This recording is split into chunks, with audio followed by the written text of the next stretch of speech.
Good morning and welcome to SMTV News. On today's program, we have a school safety segment, a showcase of many South Meck elective classes, another round of pop culture quizzes, and a club spotlight. I'm Garrett Elder alongside Leonie Wallace, and this is SMTV News. First up, we had a group of students go out and see how safe students feel at South Meck. With Charlotte-Mecklenburg Schools rolling out a new school safety plan, SMTV felt it would be a good time to search out the general sentiments of South Meck Sabres. Now let's see what Caroline Bridgman, Ada Jang, Alex Lorenz, and Nathan Ferenczi put together.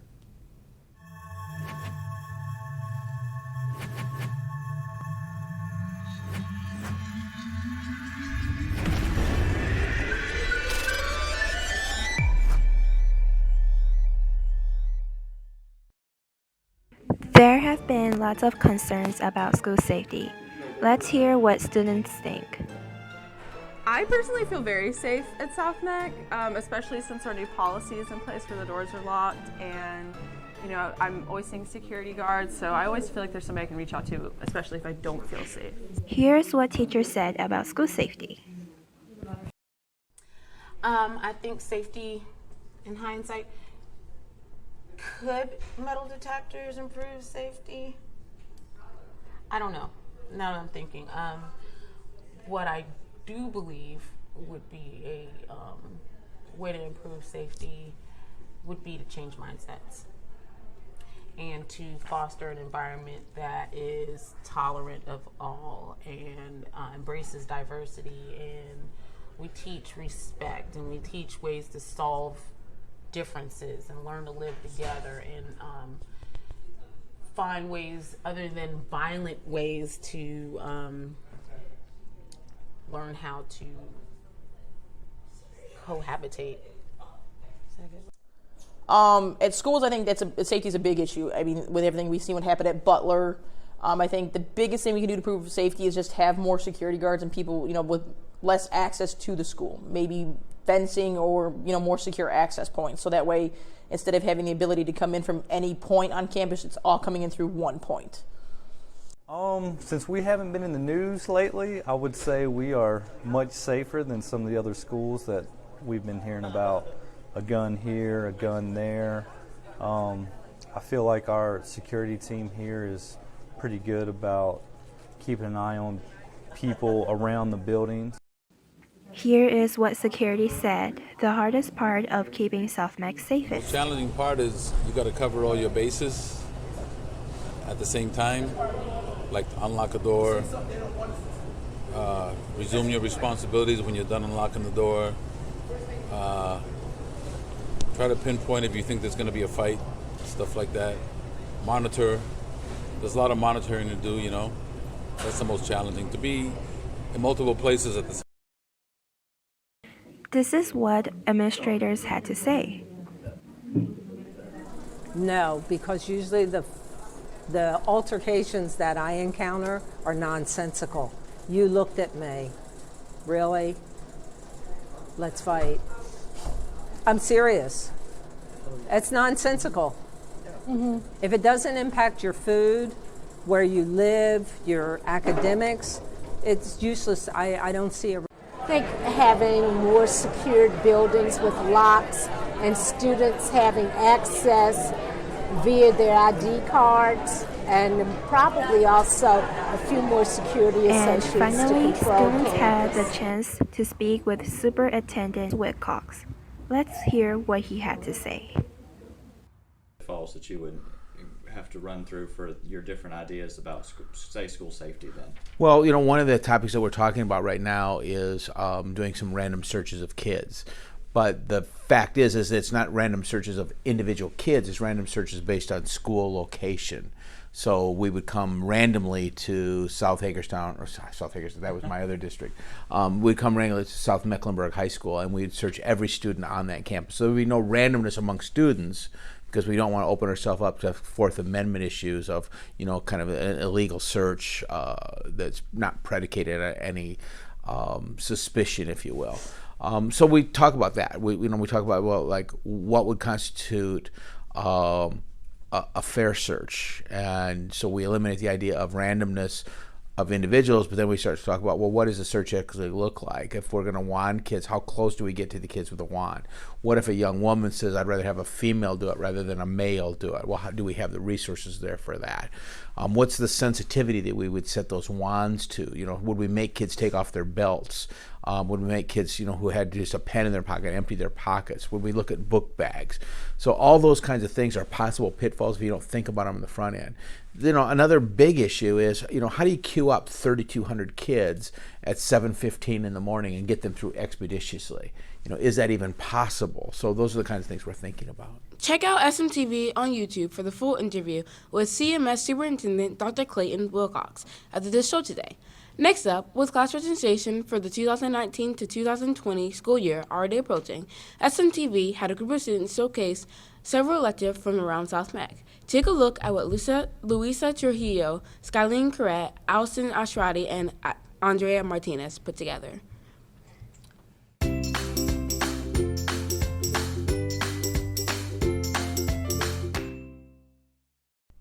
What is the class about? So journalism is divided into multiple things. You have Journalism 1 that's mainly for freshmen, and it's exploring all the avenues of journalism. So looking at history, media ethics, and then transitioning into actual writing, be it writing for a newspaper or magazine, but also script writing for broadcast. Then you have 2 through 4, which is combined, and that's kind of split into 2 things. First, you have the Saber Voice, which is our online news blog, and then you have SMTV, which is South Meck Television, which airs typically during homeroom every week or every 2 weeks. I like it because I really get to just be creative in this class. I could just really say anything off the top of my head, and it becomes a good idea because, I'm the most creative. One of the reasons I like this class is we can go out and then meet new people and then experience a couple new things that we didn't know about our school, and gain new friends, I guess. Gain new friends, that's the good part. Socialize. Remember, stay. Hello, I'm Cole Freeman. I'm the orchestra director at South Meck High. What is this class about? Orchestra is where we learn to play the 4 different string instruments: violin, viola, cello, bass. And we play mostly classical music and modern arrangements. What grade level mainly takes the class? It's a pretty even split between all 4 grades. What careers would the class help with? Really all careers. It helps in team building and working with others in an ensemble setting or a collaborative setting, but of course it would also be a huge help for if you were going to be in a career that involves music in a way, or education. What careers would this class help with? Really any career, because students in help desk are really preparing themselves in the workforce now, which has so much technology. So students are learning everything from digital literacy to IT support to really even just communication skills in helping not only students but teachers around school. What are some main activities the class has, like projects or trips? Students in help desk, so far this year we have done a lot with coding. They actually coded these robots called Spheros and created these complex mazes using some engineering skills in order to code the robot through the maze, and they actually competed with one another for time trials. They've also worked on podcasts. Every class just finished up their podcast, an original podcast, which are going to be submitted for an NPR challenge. So different things like that. What is this class about? Principles in Business is about learning the basics foundation of if you want to open a business, or the concept of learning about the business and anything about being an entrepreneur, basically. What is the grade level that mainly takes this class? 9th graders, 9th and 10th graders.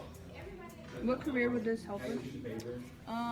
Just if they decide that they want to open up a business for themselves, or go into business with somebody else, or just trying to find, any type of career-wise, they can use this course because it offers all kinds of background.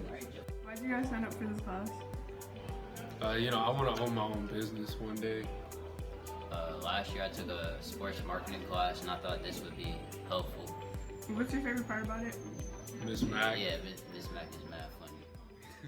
Several weeks ago, SMTV rolled out a new pop culture quiz segment. We had such positive feedback from this that we've decided to bring it back. This week, my co-anchor Leonie Wallace, Molly Hicks, Valentina Riquarte, and Calvin Cunningham took to the halls to quiz more teachers and staff. Take a look.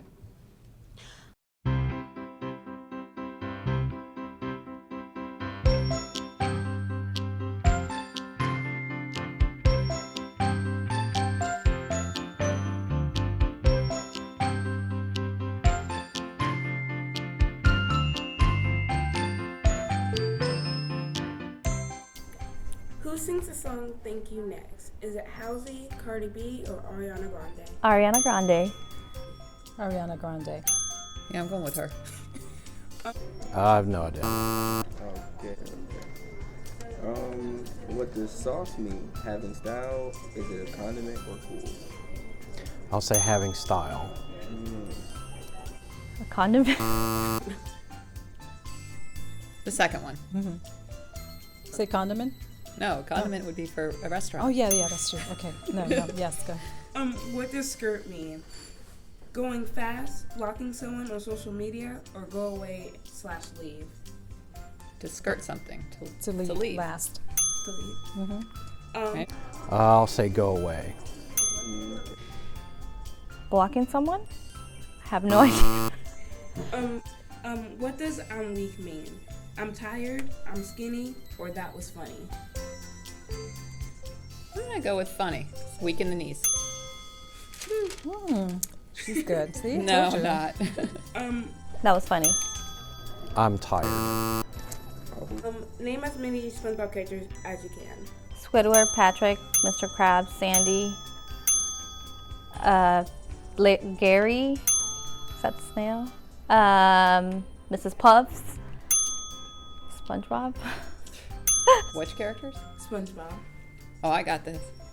No, I don't. I really don't. I can't okay. remember. Patrick, SpongeBob.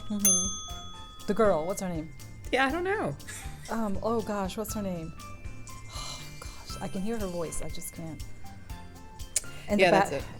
Okay. We got two. You're thinking Sandy. Yes, Sandy. Okay. Go ahead. All right, so SpongeBob, Squidward, Patrick, Mr. Krabs, Plankton, then there's the pufferfish woman. All right. How many Disney princesses can you name? Okay.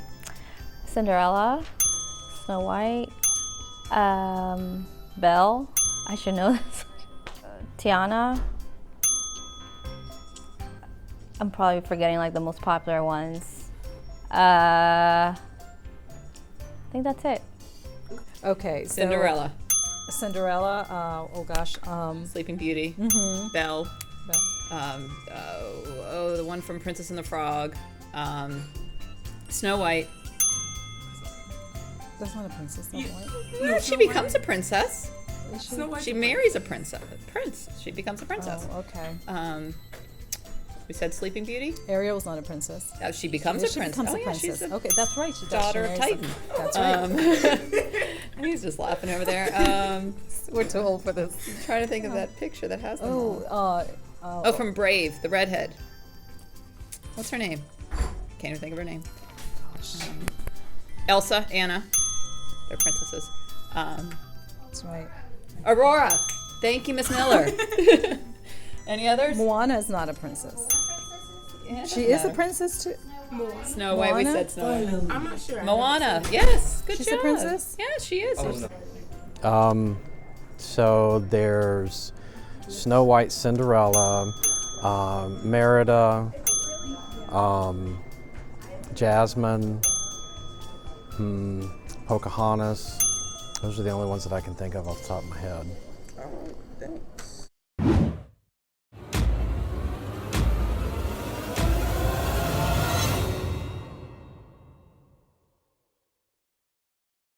For our final segment, a group of SMTV reporters went out in search of two very different clubs. Garrett Elder, Lillian Parker, Cypress McCoy, and Nadia Laguide went out to interview students and teachers that are part of HOSA and the Garfield Club. One, a club with a storied history that has completed and won many competitions. The other, a brand new club with a mutual adoration for a classic cartoon. Let's see these responses.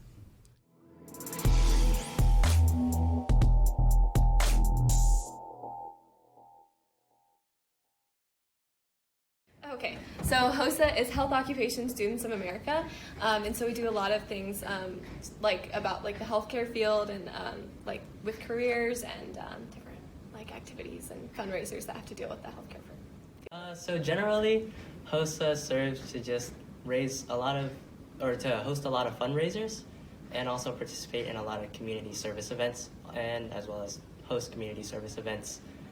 We also have a separate competitive events portion of the HOSA Club, where students are able to compete at the regional, state, and national level in medical related. One of the competitive events in HOSA, and probably one of the biggest events, is HOSA Bowl. It's like a Jeopardy sort of game. Yeah, it's right? like trivia.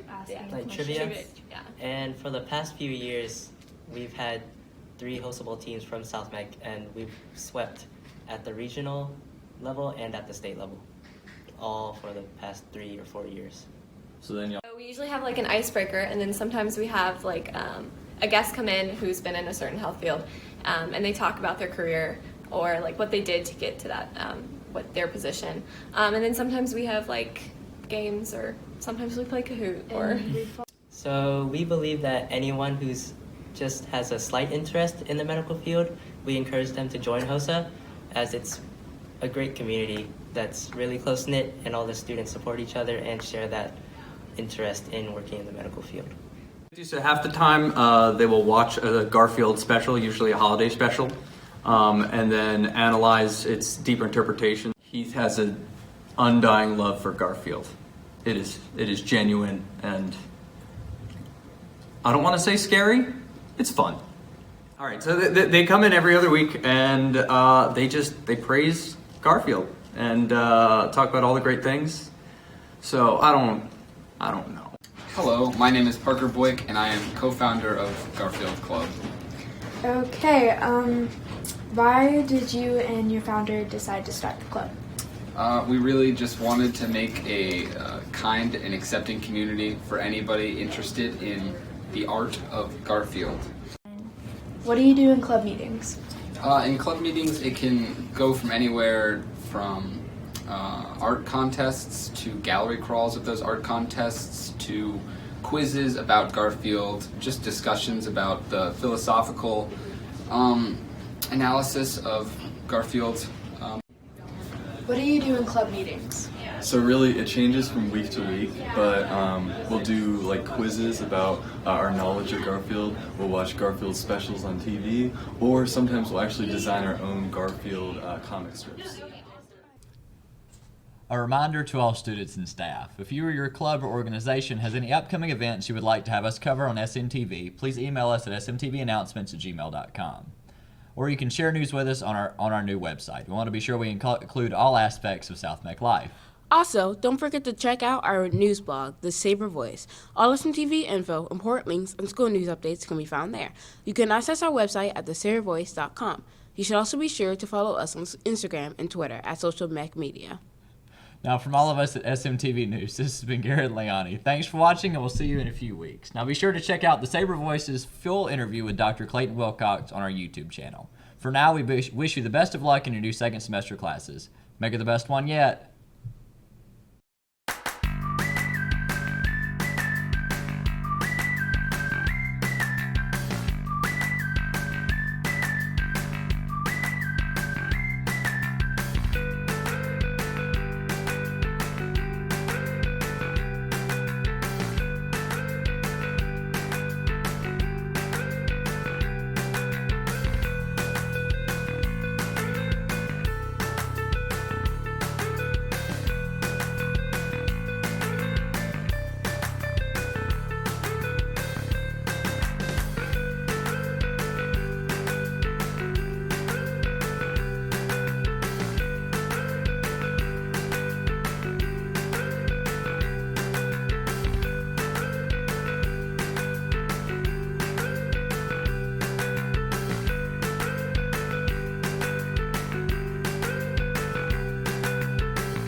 Today we're going to be talking about what digital literacy is and what you will learn from taking the Digital Citizenship course. Let's start with what digital literacy is. Digital literacy is the ability to receive and process information through digital technology to communicate, assess, detect, and generate information. Another way to put it is that digital literacy means having the skills and knowledge to confidently access, understand, and to participate in the digital world. As students, we all use technology every day, but we need to make sure we are using it in the best and most effective way possible. This means we need to use digital literacy to protect ourselves from cybercrime, including cyber predators, posting private information, and scams. We can use things we were taught when we were young and apply them to the digital world. Things such as do not talk to strangers. This means that online we shouldn't chat with strangers or accept friend requests from people we don't know. We're told not to accept candy from strangers, so online, don't take free prizes from any company. Lastly, we don't walk around giving our private information out to anyone, so you should never give it to people that you've never met online. Along with keeping ourselves safe from cybercrime, we need to make sure we effectively communicate through social media. We all like to post our cool trips and vacations online, but when we do, we're alerting predators that our belongings are vulnerable. Furthermore, too many people have posted things online thinking that if they delete it, they'll never be seen again. However, nothing is ever gone once you put it online. Understanding digital literacy and how to implement it allows us to stop mistakes before they happen. Through the Digital Citizenship course, you will go through 5 different lessons. Each grade level will be going through 5 different courses. Our freshman students will be going through Digital Life 102, Oops, I Broadcasted on the Internet, Copyrights and Wrongs, Feelings on Display, and Turning Down the Dial on Cyberbullying. Our sophomore students will be taking the courses My Online Code, Who Are You Online, Building Community Online, Overexposure, Sexting and Relationships, and Risky Online Relationships. Our junior students will be taking the courses Rights, Remixes, and Respect, Taking Perspectives on Cyberbullying, What's the Big Deal About Internet Privacy, Becoming a Web Celeb, and College Bound. Our senior students will be taking the courses Collective Intelligence, Private Today, Public Tomorrow, Does It Matter Who Has Your Data, Retouching Reality, and Breaking Down Hate Speech.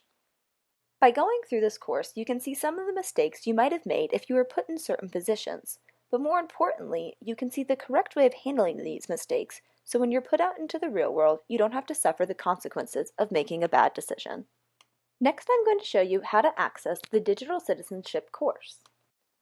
To access the Digital Citizenship course, you must go to your NC Ed Cloud account.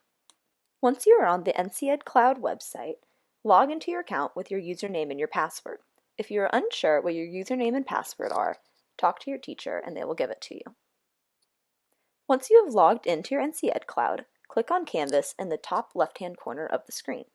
The Digital Citizenship course should pull up on the screen and it is called DC_1819_12_South Mecklenburg. If it does not appear on the screen, click on the tab Courses on the left-hand side of your screen and then click on the Digital Citizenship course. This will take you to the beginning of the course. There will be a video that will help you navigate the course. In every module, there will be 3 questions that you must complete in order to proceed to the next module. Take your time and give thorough answers to each question. All of these questions apply to our lives in and out of school and will help you to avoid dangerous consequences.